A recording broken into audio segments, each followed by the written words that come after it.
Okay, so let's think about this.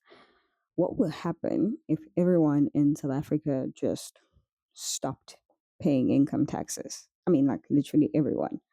So, probably right away, the government will probably run into serious trouble because income taxes are one of the main ways it gets money to operate, right? So, we're talking schools, hospitals, roads, public transport, social services, paying the police, army, and government workers. If all of that money suddenly disappears, all of these systems would probably just start failing. It's not just about the cash either.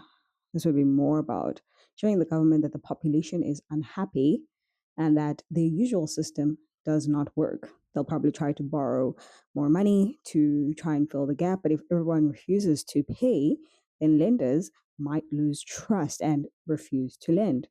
And that puts the government in a situation where it has to make a choice. Do they crack down and enforce taxes, or do they actually pay attention to what people want and make changes? Either way, this would be a massive signal from citizens, a clear message that something is wrong, and it forces the government to respond. It would create an opportunity for real change, but it could also get messy really fast because public services might collapse temporarily where the government figures out how to react, you know? Now, how the government responds depends a lot on how much power it feels it has to enforce tax laws. So normally they can fine people, they can take money directly from their salary, even take people to court or to jail. But if millions of people refuse at the same time, the system can't really work properly. Enforcement would then break down. Then the government has to figure out if it will try to crack down hard or negotiate with citizens. This is when it becomes political because parties and bureaucrats and unions, interest groups, and everyone else will start weighing in, trying to then push their version of what should happen next. If the refusal to pay taxes is organized with people having a plan and clear message, the government might have to listen. But if it's chaotic or uncoordinated or it's inconsistent, people might get punished without the government actually changing anything. Even the courts and police can't handle millions of people refusing to comply. And while citizens might see this as a protest, government tend to see it as a threat to authority. That means what starts as a financial issue quickly turns into a political test of strength. Key is organization, it's messaging, it's public support, because without that, people's refusal may hurt public services more than it pushes for real change. There's also the question of outcomes. Just refusing to pay taxes doesn't automatically make governments listen or improve things. In some cases, governments respond with force. In others, they tend to negotiate. The difference usually comes down to how threatened they feel and how much support the population actually has. Even if citizens stop paying, the government might focus on restoring revenue rather than solving the deeper problems that people are actually upset about. And that is the tricky part. Tax refusal is a tool, but it only works when people are consistent, when they are organized, and when they are persistent. If it's random or short lived, it creates stress on public services. It hurts the very systems that people rely on and may even result in punishment without real political change. So the risk is high, but the potential leverage is also pretty significant. It's also about visibility, right? The government sees that people care enough to organize this way, it has to make decisions about how to respond. So while it is a form of protest, it's also a test of government capacity and priorities.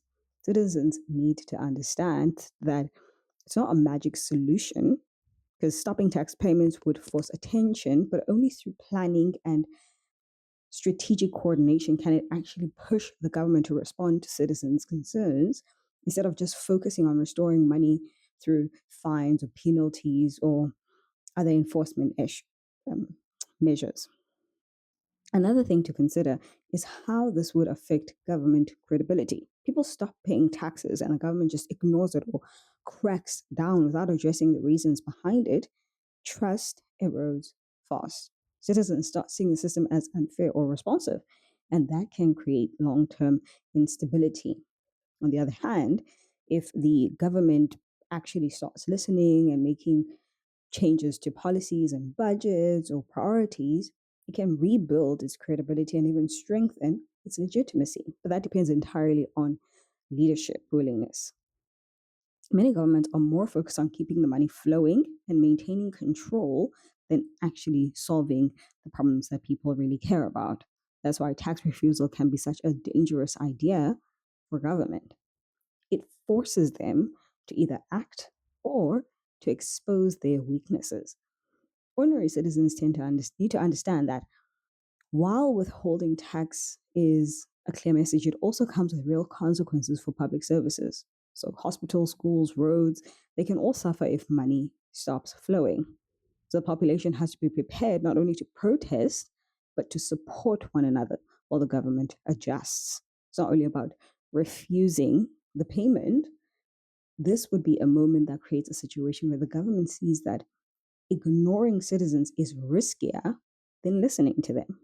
Without that, the government might enforce taxes harshly and people could suffer without any actual change. We also have to think about the legal implications. Refusing to pay taxes is considered illegal, and governments have tools to punish citizens individually or collectively.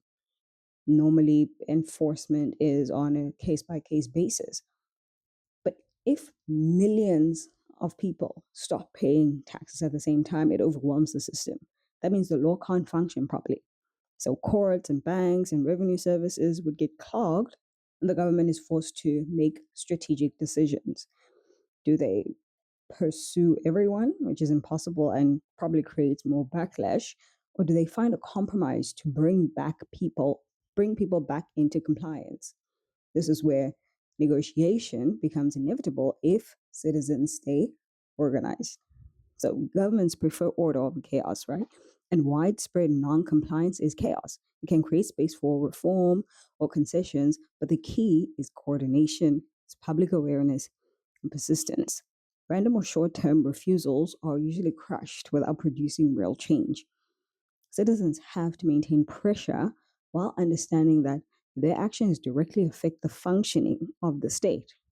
There's also the risk that in attempting to restore order, governments could implement even stricter rules, which may limit freedoms or reduce flexibility in the future. So that's why people need a plan beyond the refusal part. Communication, collective agreement, and clear demands matter. Stopping taxes without a structure may make a statement, but it can also backfire by disrupting essential services and leaving ordinary citizens worse off. The legal framework is there to protect both the citizens and state stability, and any challenge has to account for that. Now, this raises questions about citizen power in modern governments. Governments usually respond to threats to revenue more seriously than random street protests or complaints. Money is critical for everything that they do. So if citizens stop paying, it's an immediate signal of discontent. But this power only works if people understand the consequences, if everyone remains coordinated and consistent. One person refusing taxes makes almost no difference. Millions, though, refusing together changes that equation. The government is forced to choose between enforcement, negotiation, or policy change. This also highlights a larger question about accountability. So citizens need ways to influence government without risking public services or legal penalties. It shows that financial leverage is one of the few tools that works on highly bureaucratic systems today. At the same time, ordinary people have to balance strategy with responsibility. Refusing taxes is not just a protest, it's an action that can disrupt society and livelihoods. So, coordination and planning would be critical. The government might respond by opening channels for dialogue and adjusting policy or even making temporary concessions. Either way, it demonstrates that governments cannot simply ignore citizens when the consequences are direct and immediate. That is why this discussion is not about rebellion. It's actually about understanding how does citizens' actions interact with government systems and how people can make sure that their voices are heard while minimizing the damage.